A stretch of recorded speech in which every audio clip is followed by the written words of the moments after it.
Hey Jenna. Hey Heather. How you both doing today? Good, Greetings. thanks. Good to see you. All right. Well, hey, let's talk about short-term rental. That's what we're discussing today. So to start this off, what is a short-term rental? And then we'll add to that, what are the different types or flavors of short-term rental? So let's start with you, Heather. Sure. It is not a simple answer, but I'll maybe define it the way channels define it. So we think of Airbnb as a channel for short-term rentals, but the truth is Airbnb has hotel rooms too, and really will include anything from a room or a camper van to a six-bedroom luxury home. If you want to find a short-term rental on Vrbo or vacation rental, they will not show you, anything that's not really a home with a kitchen. Their definition is a little bit more aligned with it must have some kind of residential kitchen component.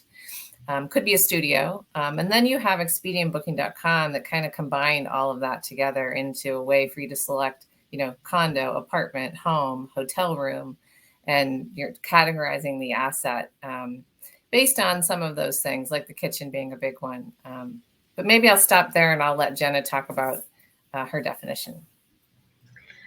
Thanks, Heather.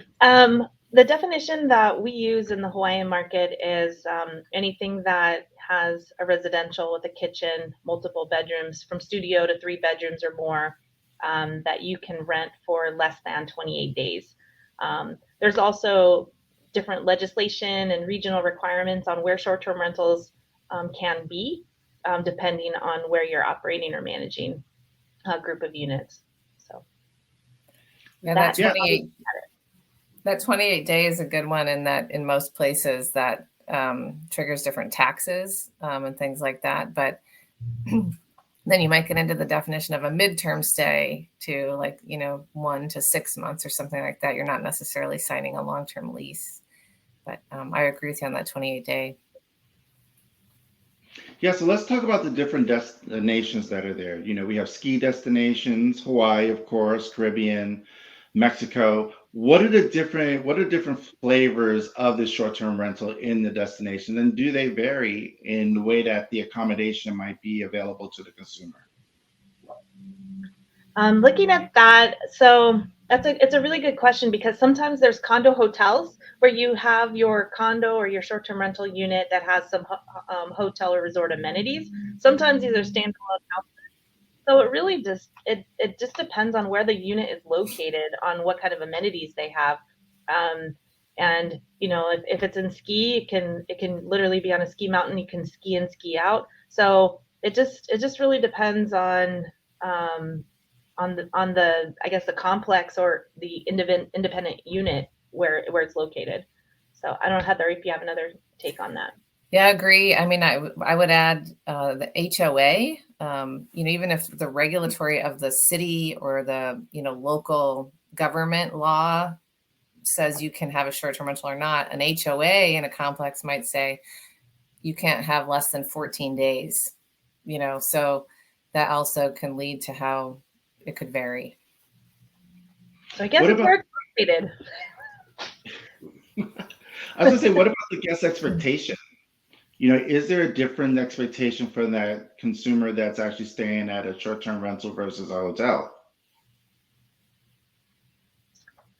One thing that we've been learning about this time period in short-term rental management is about content management and managing that content, giving that guest that expectation up front. If it is located in a resort complex, or is it a standalone home where there's no host or staff to assist you? So content management plays a lot into that and giving the guest the right expectation up front. Yeah, I would agree. I mean, lack of brand or brand standards, and even if there are, sometimes it's not very obvious. So, how do I check in? What should I expect when I'm actually there? Those images are really the only way you create, what it looks like and what it's going to be like. And if it doesn't align, it is a higher risk of a bad review for sure. Yeah, we're talking about the different types of condos that are out there, or let's just say short-term rentals. How do we look at the cost models? Based on these different flavors, are there different cost models that are put in place for each one of these types of accommodations that could be available? Let's start with you, Jenna, on that one. So when we're positioning those cost models to the guest, it really depends on, again, what kind of facilities are there to support the unit.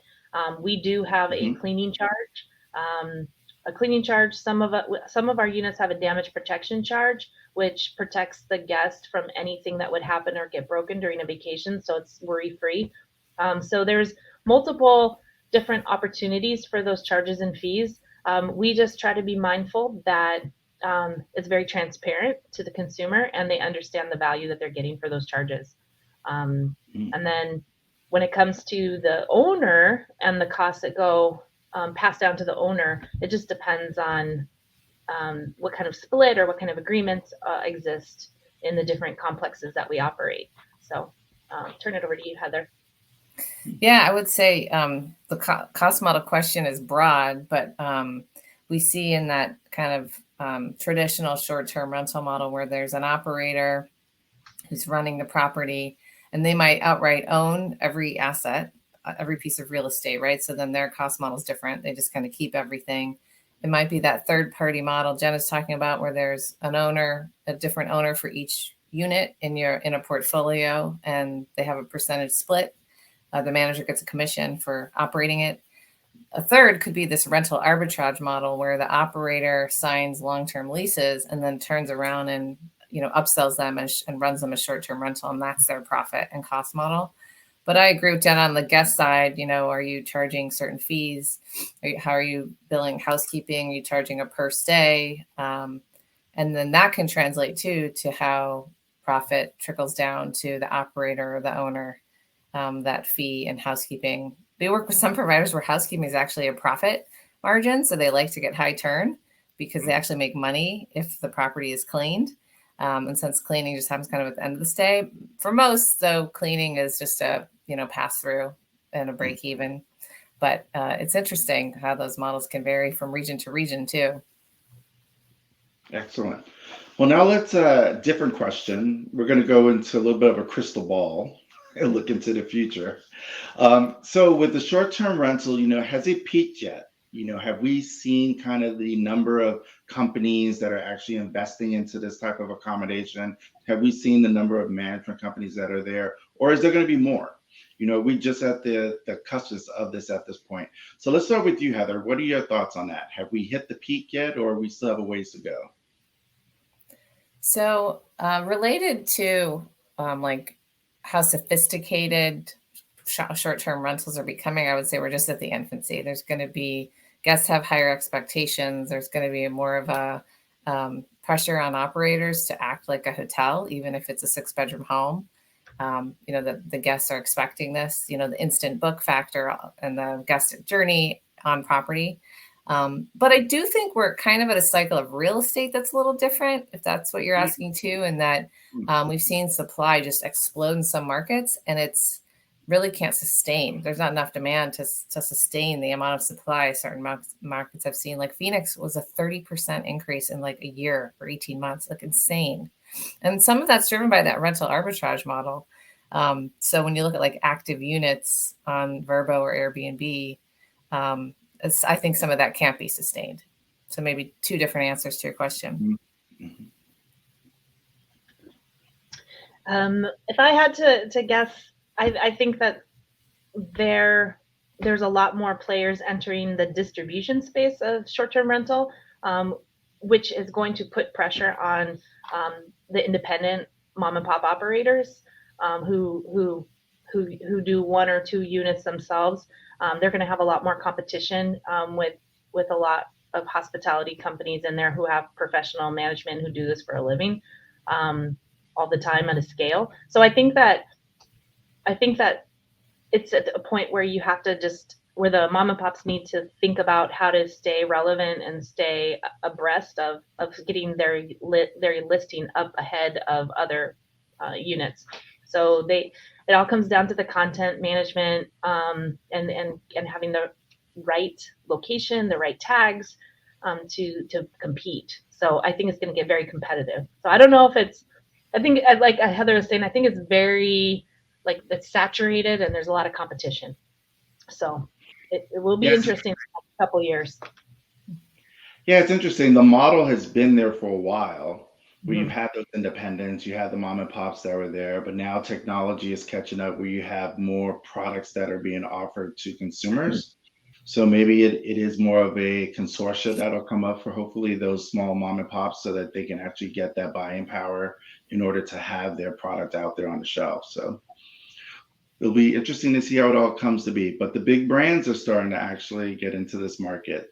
They are more and more, they're getting more sophisticated, and you're seeing more of that product come out. So, all right. Well, thank you both for this. This is our first session. So, looking forward to having more conversations about short term rental with you both. Thanks, James. Thanks both.